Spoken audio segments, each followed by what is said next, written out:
Here's the thing about ritual. It doesn't have to be elaborate, expensive, or staged for Instagram. If you've ever thought, I'd love to have more ritual in my life, but I don't have the time, space, or tools, this is for you. By the end of this, you'll know how to make everyday acts, like pouring your morning coffee, washing your face, or even folding your laundry, into practical rituals that actually anchor you.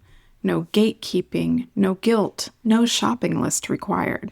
Welcome to Your Witchy Mother. We cover everything your mother never taught you without the guilt. Body-led choices, steady money, clear boundaries, with practical rituals and zero performance. Hi, I'm Melanie, your witchy mother, and around here we cover everything that your mother never taught you without the guilt. Body-led choices, steady money, clear boundaries, and rituals that fit real life. I help women who are witch-curious, burnt out by overcomplicated spirituality, and craving practices that ground them without adding one more thing to their to-do list. This week, we're talking about practical rituals, the kind you can do in 5 minutes with what you already have in the life you're already living. Let's get one thing straight. Ritual isn't crystals lined up by moon faces or $200 worth of herbs. Ritual is what your grandmother did when she stirred soup clockwise and muttered under her breath. It's lighting the same candle every night at dinner. It's the way you always fold the blanket before bed because it helps your body feel settled. But here's the trap. Social media makes ritual look like a performance. And when it feels performative, most of us don't even start. So let's strip it back. Ritual isn't props and perfection.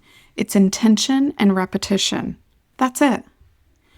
Think of one thing you already do every day. That's where your ritual starts. When I first left the church, I thought ritual was off limits. I didn't want to recreate what had hurt me.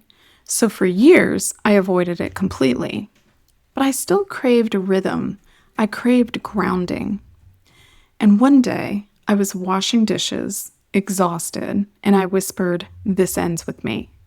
I realized the sink could be an altar. The water could carry away more than grease. That was the first time ritual felt like mine. A lot of people hesitate here. But what if I do it wrong? Listen, you can't do it wrong. The only mistake is abandoning yourself because you think someone else knows better how to connect to your own life. Here are 3 practical rituals you can start today. The first one is coffee as grounding. Before your first sip, pause, smell the steam, whisper one intention into the cup. Drink it in. That's it. The second one is a doorway reset. Say that 3 times fast. Every time you walk through your front door, pause and inhale. Exhale. Imagine everything you don't want to carry in the space dropping at the threshold, and then step into your home lighter. The third is a nighttime release.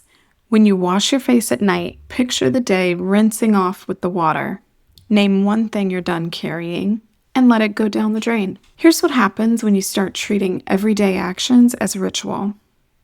Your body begins to trust you again.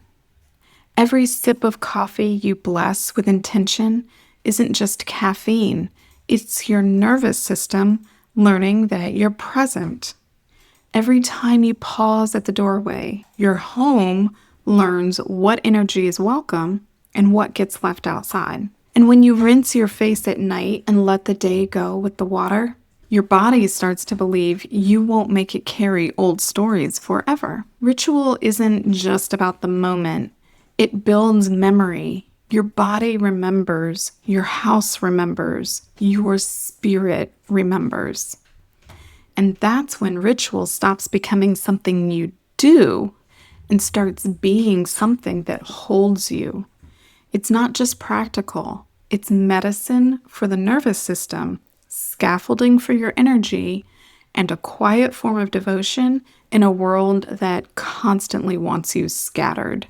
When you start weaving ritual into daily life, You'll notice old scripts rising too, like guilt, shame, resistance. That's normal, and that's why I created the Witch's Energy Reset Spell. It's for the days when the ritual feels heavy instead of freeing, and you need 5 minutes to reset. So here's your homework for this week. Pick one everyday act and turn it into a ritual. Coffee, doorway, sink, it doesn't matter. Intention plus repetition equals ritual. Because here's the truth. Ritual doesn't live in the things you buy. It lives in the way you live. I'm your witchy mother, and I'll see you next week.